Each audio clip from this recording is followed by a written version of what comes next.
Hey there, it's Kathy. This is Journey into Cybersecurity. It's an initiative by the Triangle Net. This is our second episode of season 2. Really stoked because this is the first time I have a co-host who's who's co-hosting this podcast and asking all kinds of questions to our new guest, who we are thrilled to have. So, without any further ado, here is Antonio Chelda. Hey Kathy, how are you? I am excellent. How about you? I'm good. I'm happy to be here, and I'd like to introduce our guest, Kelsey. Hey, Hi. Kelsey. So, Kelsey, tell us a little about yourself. Hi, my name is Kelsey. In a week, I'm going to be a sophomore at Mount St. Mary College, and I'm studying cybersecurity. Awesome. So, how exactly did you get into cybersecurity? Okay, so it was actually my college essay. So I believe I was in about sixth grade, and my mom's a teacher, so she brought home one of her work iPads, and I was like, I wonder what it looks like on the inside. So I went to the garage and got a bunch of tools from my dad's toolbox, and I just opened it up. Like I opened up the iPad, and my parents were so mad at me because they were like, this is not ours. This is the school's. And I was like, but look at the inside, look at the battery. And they were very mad. But ever since that moment, they were like, yeah, you're going to end up somewhere in computers ever since that moment. So we all realized it. I was like, yeah, it's meant to happen. It's meant to be, right? Hmm. Is there anything specifically in cybersecurity that interests you? I mean, I kind of switched like before I liked hardware and like actually going in like PCs, but now it's definitely software. I do like to code and I like to create things. Okay, I can see that. I can see. For me, the thing is stopping the bad guys, or at least being a part of it. Being a part of it, Hmm. helping in any way I can there. So when you were growing up, did you have any role models? Do you still have any now? Is there anyone who kind of influenced you? I mean, I actually don't have anyone who's like in the computer field. It's actually my mom. I know she's a teacher, not in the same field, but she would always be in my corner, always like, you got it, you can do it. And if it wasn't for her, I probably wouldn't have done it. So definitely my mom. That's awesome. Yeah, that's a good one. I I would definitely pick my parents also if I were there. Definitely since I was a young age, are also in my corner, getting me to work, telling me to go for my dreams and all that. So I definitely agree with you there. Um, so if what right now in your shoes with everything you've accomplished so far in your young career, what would you go back and tell your 16-year-old self if you were able to do so? If I could tell my six, I think I was like, I have a late birthday, so I think I was a sophomore in high school. I would definitely tell myself to not doubt myself. Like when it came to applying for colleges, I was going with like computer science and cybersecurity, and I didn't apply to as many places as I wanted to because I was like, oh, these programs are so extravagant. Like, oh, why apply? I don't want to see that like denied letter. So I would tell myself to believe in myself more and not, you know, doubt myself so much. So yeah. I love I'm that. even, yeah, I would even say nowadays I still kind of have that issue. I'll like see something and be like, wow, this just seems a little too crazy for me. But Hmm. never say never. It's true. All right. To the topic of role models. Yesterday we had a little conversation about how you had a vision for yourself in cybersecurity. What was that vision again? My vision. So ever since I knew I liked computers, wanted to get into it, I was like, I want to go to the FBI. I want to go as far as I can. Why just, lowball? I'm just gonna go for it. So my dream is to get to the FBI. It's like those movies where you see like the people in the vans and they're like, oh, the bad guy's on this street. Like I want to be that person in the van telling you where the bad guy is. Yeah. And when you say that, I immediately have these pictures of it's the first one that I was recalling was the Criminal Minds Hmm. lady Garcia. Garcia, yes. Yeah, Hmm. Yes. yes, because she was so badass. And Hmm. then, but this was early 2000s, I think. You know, this is a long time. a long running show. But then also NCIS had a girl analyst who just was amazing and so smart, and that was Abby. Between those two, I had these images of you solving all these world problems and catching all these nefarious people. So that was really cool. But it's to just say how, these shows do have an influence, right? And that picking the right person to fill a particular role and making it a woman is good. It's a good idea because now girls can see themselves. You can be what you can't see. So it's an important thing to keep in mind. And to that point, since we were talking yesterday about the FBI and all and so forth, I did some research about some people that I think you may want to follow in on Twitter or LinkedIn. There's the lady who runs CISA. So this is a governmental agency.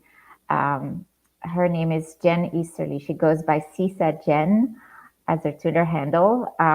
She's amazing. She's very much engaged.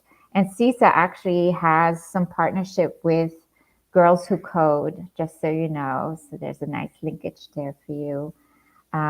Diane Janosek, she's also in the leadership of the NSA, also cybersecurity, obviously. I talked a little bit about Frances Baldwin. She is originally from Puerto Rico. I interviewed her in season 1. She works at Amazon Web Services, AWS. Jordan Parham, she's a young lady, but she's an Azure technical training at Microsoft. So definitely keep an eye on her because she provides tutorials online and she's super clever and she's just a great role model. Kimberly Bryant, CEO of Black Girls Code, Tarika Barrett, CEO of Girls Who Code, Adrienne George reached out yesterday to me, and she has a new organization called NetSec Girls Squad. So it's focused on national security and women in that space. So that's really cool. So I'll hook you up with her. And then there are CEOs who are women at Darktrace, ISC Square, and Accenture. Now that was a mouthful, I know, but hopefully you and everybody else who listens to this podcast starts following some of these role models and really sees how it's important to have representation. It matters. Absolutely. So another question I was looking forward to asking you, because I could tell you're just so smart already. I'm being serious. I'm interested in hearing some of the obstacles you faced so far in your young career. I completed 1 year of college, but a lot has happened in this past year. I didn't think so much would go on, but I go to a pretty small university. There's the biggest class size is 30 kids. Like there's no big lecture halls or anything like that. And I really like how you're allowed to have like one-on-ones with professors and it doesn't like affect them because there's so little kids. Mhm. But I think I was in my networking class and I just met with the professor because I just like to, get to know you, have a bond. And he was telling me that I have to dress professionally all the time because I'm a person of color. Like I have to always know what's coming because people are going to see me differently, like just because I don't look like everyone else. So I've heard a lot of things in my past year, and it was hard because I was like, I just started, like I just got my foot in the door, and already someone who's supposed to be there for me and help me is trying to tear me down and tell me to change my major to something that I'm not even interested in. So I guess it's just hard when it's like you expect someone who's supposed to be, lifting you up to be tearing you down. So that's happened a little too much in this past year, but I don't let it affect me because I know that there's other people in my corner that's like, okay, the good overweighs the bad, so I'm not going to listen to the negatives, but just focus on the positives and the people who are actually there for me. That's crazy. I don't know if I'm cold right now or like I got the chills, but that is just not cool at all. That is just not cool at all. But I've definitely also faced some things like that in school. School's hard when you're first starting, especially with cybersecurity. My brother is already done. He's already done. And then, is there any specific way that you you plan on overcoming some of these challenges that you have faced so far? For me, I mean, most of the stuff is verbal, so it's just like one-on-one meetings. Like if I'm in their office, they just like try to tear me down. So I just like tell myself like I can get through it. And I remember like the good things that's happened so far. Like I like coding, but I didn't know much about it. So like I was able to teach myself C++ and like, do it. So like the fact that I was able to overcome like hard problems by myself and with the help of others, like just knowing like, oh, what can I do next? What's next? You taught yourself C++? Yes. Damn. That is crazy. That is crazy. You're But so much more driven, maybe, and than like I was when I was you. That is very impressive. Thank you. I love it. What tools did you use? Did you use YouTube videos or was there something else other than that? Yes, I use YouTube videos, and then there was a senior. They have like peer tutoring, literally the best Mhm. thing. I love it so much. People say it's terrible. I use it for every single class, even if I don't need it. So there was a peer tutor, and I just had him like shadow over me, if that makes sense. So I just had an assignment, and I was like, "Can you just be here with me if I have questions?" So if I got Mhm. stumped, like I had to make a final project for a class. I had to make my own website, but like he didn't help us at all. He just told us, make a website, get it done. If you don't get it done, zero. So I literally had to make it from scratch. And I was like, C++. So I used YouTube and the peer tutor, and it ended up coming out great. Wow. Congratulations. That's just amazing. I think it's great that you're embracing the access to tutoring. Mentorship is such an important part because you need that sponsorship where people will vouch for you to get you in the door when push comes to shove. So definitely build those connections. And are you a member of any networking organizations, groups, clubs at the moment? Not necessarily for networking. Like I'm definitely in different programs. Like I'm in C-STEP. So most of the universities in New York State have something called C-STEP and HEOP. So if you're a person of color and are in somewhere in the STEM field, you just join a big community. So nothing like necessarily for technology, but technology and STEM is in Yeah, it. yeah, that's good. That's really good. To that point, some recommendations for associations that may be good for you, or at least someone to build a network within the cybersecurity community. So ISSA is the one that I use, but also Women in Cybersecurity, they go by the acronym WESIS. Very powerful community. They provide scholarships and so forth, training. They have an annual conference in, actually, I forgot where it is. I thought it was in Vegas, but I may be wrong. Um, it was in Denver, actually. But they keep moving around. So definitely worthwhile. They may even, if you're a student, they may even let you come for free to their conference. It's a wonderful thing to have a sisterhood, to feel like you belong and somebody's got your back and they want to help you. So WeSys is great. Since you want to kind of go into software, the OWASP community may be worthy of investigating. I don't know if they have networking events or tutoring or training sessions, but they represent everything around cybersecurity for web applications. And then InfoGuard would be the place where the people who work in the top secret space of government work. So InfoGuard is kind of a secret society that you have to get access into. Maybe you can find someone who can be your mentor and can bring you in when that time comes. And then Girls Who Code, you may want to check them out because they had internships at CISA this summer. So let's make that happen. Antonio, that's your homework, right? You're going to find an ISSA chapter in New York, close to where you guys are, so you can go together. Yes, please. I'm definitely trying. I'm definitely trying. Yeah, it's better to go together than all by yourself. It's a bit intimidating, right? Yeah, that's like the one thing. I'm definitely kind of scared to go alone or nervous. Yeah, I know. But you know what? Everybody there had that first day. Everybody there had to learn the ropes. So just keep that in mind. Absolutely. So this question I was also looking forward to really asking you. Um, where do you see yourself in 10 years? Okay. So 29, 29. Okay, I'm hoping that in 10 years I will have my bachelor's, hopefully a master's, and hopefully in the FBI. That's what my dream is, to just use my degree to the fullest extent. Yeah.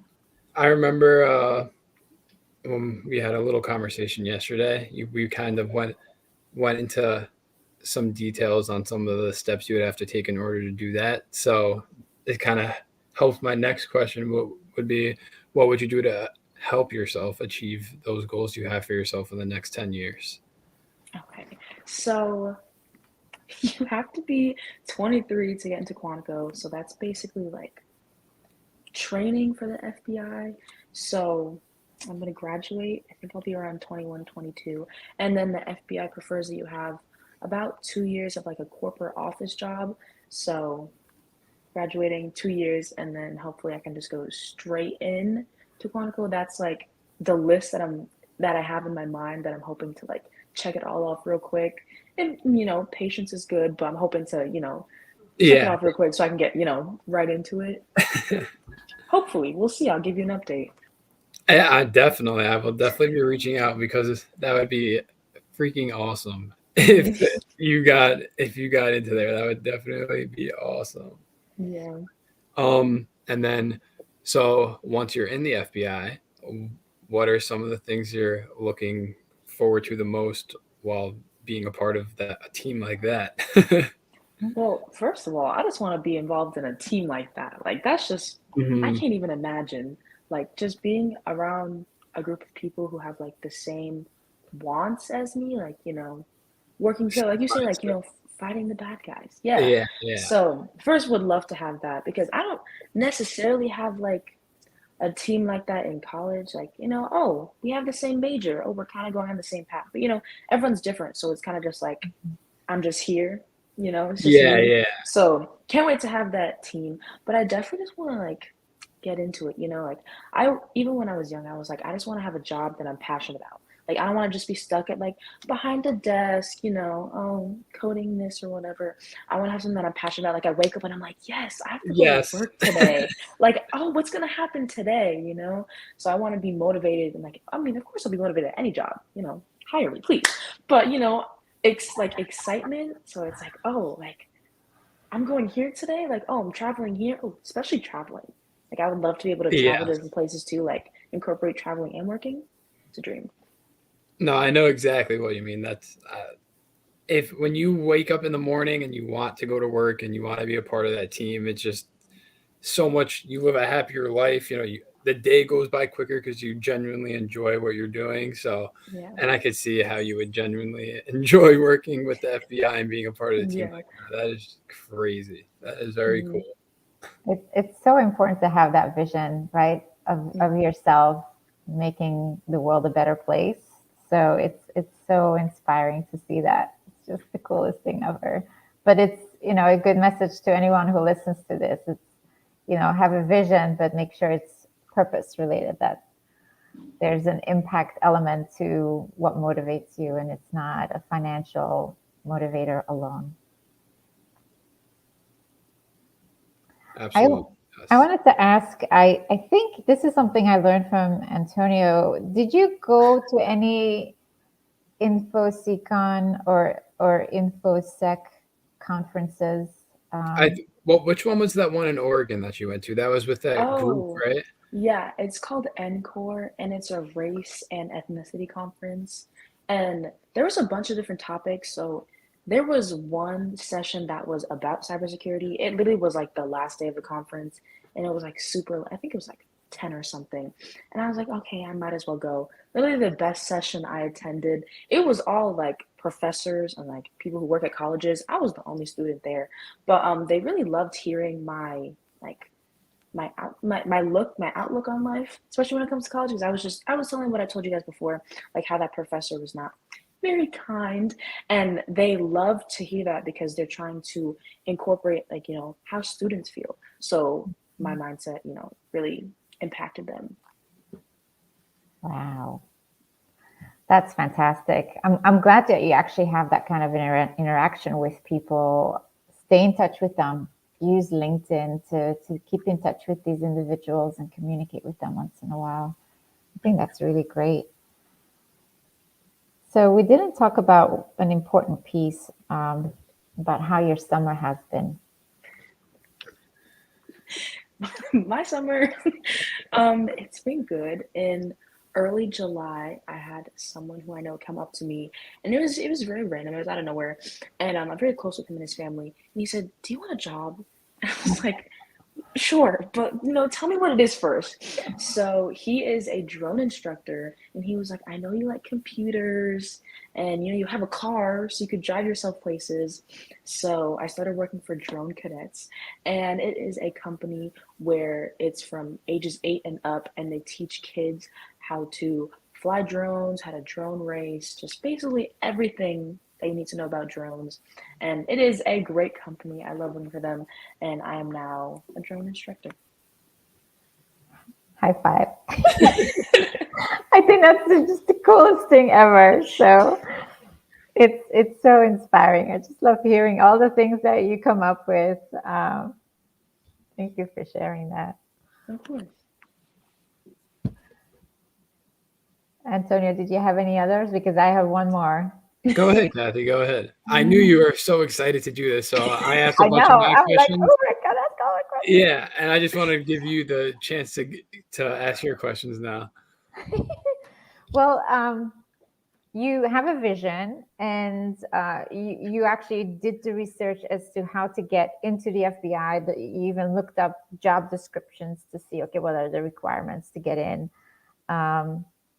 You said you were interested in software, and something that Antonio is very in tune with is that the workplace has these minimum requirements, just like the FBI, that says, okay, you have to have a degree, XYZ, you have to have certs, XYZ, and you have to have X amount of work experience.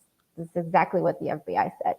So to get that work experience, what are you doing other than being a drone instructor? I don't have many connections, but I'm working on connecting with people who have the certifications that I want, like the CompTIA, and just, getting my foot with having connections. So as long as, being a drone instructor, as well as just like teaching myself different coding languages, just trying to have like that to one up not to one up someone, but to have like, I feel like that sounds mean, not to one up them, but like, add other things to my resume and just, be a good asset. Make yourself hireable. Yeah, I know. I don't want it to sound like, oh, I'm better than the other applicants, but I have skills that I That's can not add to the necessarily a bad workplace. attitude to have. That is not a bad attitude Yeah. to have. So You're damn were you, right better than them. so are you investigating any internships anywhere? I should be. For my midterm last semester, I had a mock interview with West Point, and the guy that I interviewed with said that if any internships become available, that he'll message me on LinkedIn. I haven't heard anything, but I'm trying to get an internship with Microsoft for next summer, and even a Google apprenticeship. So I'm looking into it, but I haven't really went into super depth about it. So I'm working on it. Okay. So anybody who hears this podcast knows anybody at Microsoft, Google, you name it, big tech, you got our Yes, number. please. Find us. Please. Kelsey needs some work experience so she can get in the FBI and kick some bad ass. Yeah, Mhm. absolutely. Let's Yes. go. Yeah. Also, my school has this thing where the summer of your junior year, if you have amazing grades, great internships, you can get an internship with the FBI. And I have been looking, well, right now I'm just trying to keep my grades up because, it's all I need to focus on. But I have been dreaming about that. Obviously, I'm only a sophomore, but I really hope I can get that. So, Yeah. That would be the summer going into your senior year. yes. Oh, we got plenty of time. I just need to work on it now because I want that to be me. I think they only pick like 2 students every year. I think it was like 1 or 2, some crazy number. That would be awesome, though. That would definitely be awesome. Mhm. You'd I have would you'd love already to do have that. you'd have a foot in the door, basically. I know, like literally perfect segue. I want that Yeah. so bad. You would send the FBI your resume, and then on your resume it would say you had an internship with them already. Yeah, they'll be like, okay, you're in. Yeah, I think that's fantastic. You have to put it out there in the universe, and the universe will listen. You watch. absolutely. Yes, you got to manifest it. I will. I can't wait to get back in touch with you 2 years from now, Kelsey. I just can't wait. I hope I have a good update for you guys. Oh, I am sure you will. I'm sure you will. Yes, absolutely, absolutely. Is there anything else you wanted to ask, Kathy? I have one more. It's kind of a trick question. Oh no. Just to put it out there. Everybody has a saying, a quote, from someone famous that is kind of a little motto of theirs. It keeps them moving forward. Do you have one like that? It's not from someone famous. It's from my mother. I think she's famous. So, in my eyes, it's a famous person. But when I was growing up, my mom always told me, it's pretty cliche, but to never give up on yourself. And if you fall down, always get up. And as simple as that, saying could be, like, during hard times, it really is just what I need to hear. So just something simple and sweet. But it means a lot coming from my mom because I know that she'll always believe in me. Wow. I think that's the best one you could have come up with, honestly. Yeah, That's beautiful.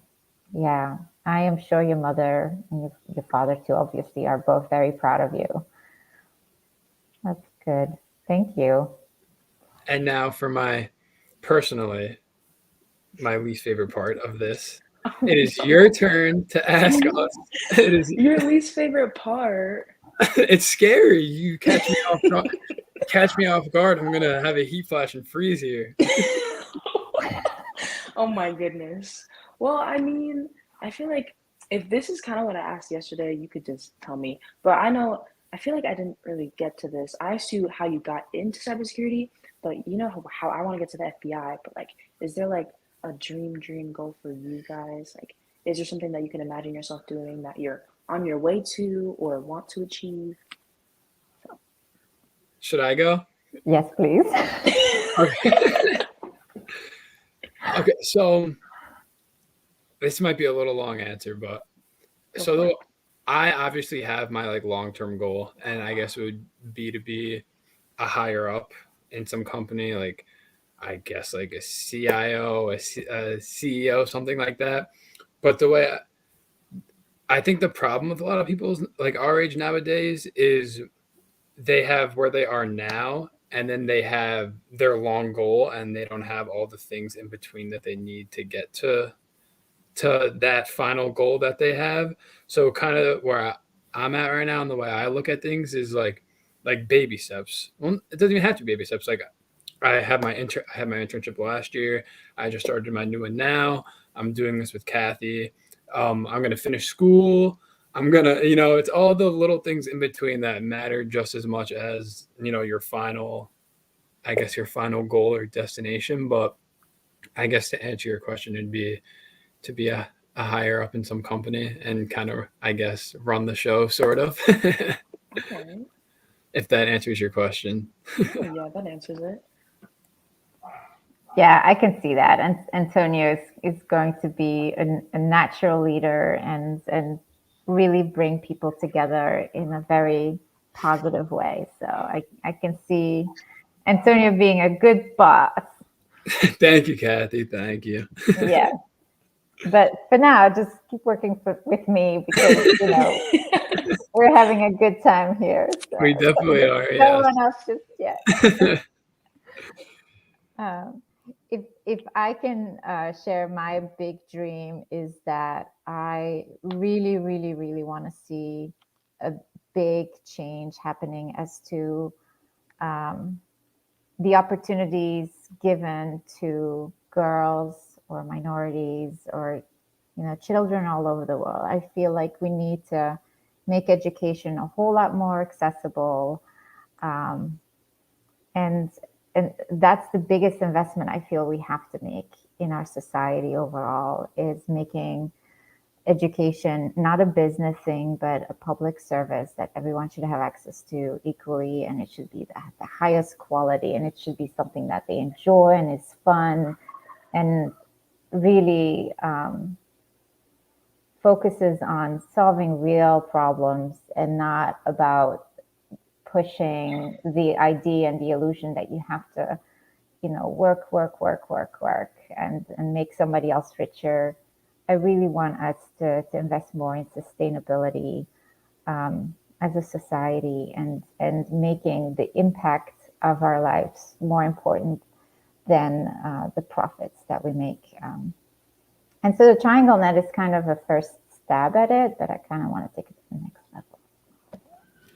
My answer was poop compared to that, Kathy. Oh, you're young. You're young. You can dream up so many more things still. So keep dreaming. Antonio's puppy is He's being going a puppy. crazy. It's because my parents went outside. They're barbecuing because my brother leaves for school tomorrow, and they left the puppy inside, and he's going crazy. Oh, that's okay. It's part of the audio experience on these calls. You have to have a dog. Fun fact: Kelsey's dog and my dog are brothers. Yeah. Oh. I hope you don't hear him because he's like yodeling out there. Well, Kathy, it's always a pleasure hosting these podcasts with you. And Kelsey, on the behalf of Kathy and I, thank you for taking time out of your day to be here with us. Thank you, Kelsey. This was lovely. Pleasure meeting you. Go kick some ass, girl. I will. I'll update you guys, I promise. Yes, please. We'll definitely be reaching out. Okay. Again, thank you guys. Talk soon. Bye.